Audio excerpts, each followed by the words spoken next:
जिल्हा परिषद व पंचायत समितीच्या निवडणुकीची घोषणा आज उद्या होईलच अशी आशा व्यक्त केली जात होती।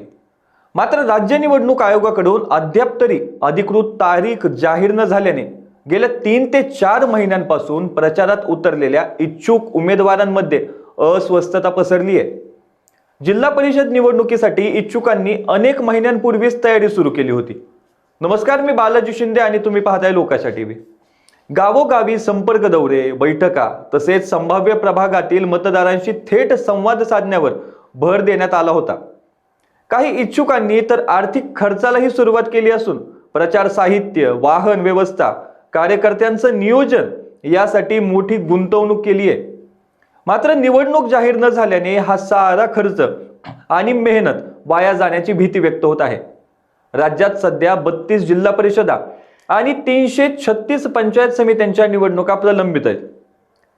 यामधील अनेक स्थानिक स्वराज्य संस्था त्यांचा कार्यकाळ संपून दीर्घकाळ लोटला असून प्रशासकीय राजवटीतून कारभार सुरू आहे। मात्र यापैकी 20 जिल्हा परिषदांमध्ये आणि त्या अंतर्गत 88 पंचायत समित्यांमध्ये आरक्षणाची एकूण मर्यादा 50% अधिक असल्याने त्या ठिकाणच्या निवडणुका तात्पुरत्या स्वरूपात स्थगित ठेवण्याचे आदेश सर्वोच्च न्यायालयाने दिले आहेत। या प्रकरणाची पुढील सुनावणी आता 21 जानेवारीला होणार असून त्यानंतर दुसऱ्या टप्प्यातील निवडणुकांबाबत स्पष्टता येण्याची शक्यता आहे। आता दरम्यान आरक्षण मर्यादा कायदेशीर चौकटीत असलेल्या 12 जिल्हा परिषदांमध्ये निवडणूक प्रक्रिया सुरू करण्याची तयारी आयोगाने जवळपास पूर्ण केली आहे।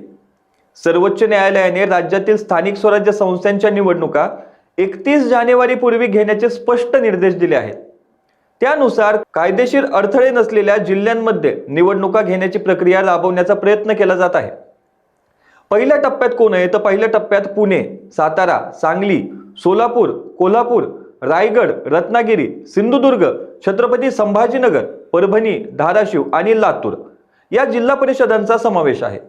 या जिल्ह्यांमध्ये मतदार याद्या, प्रशासकीय तयारी आणि संभाव्य आचारसंहिता लागू करण्याबाबत प्राथमिक नियोजन अंतिम टप्प्यात असल्याचे समजते। अशाच ताज्या अपडेटसाठी लोकाशा टीव्हीला सबस्क्राइब करा आणि लाईक करायला विसरू नका।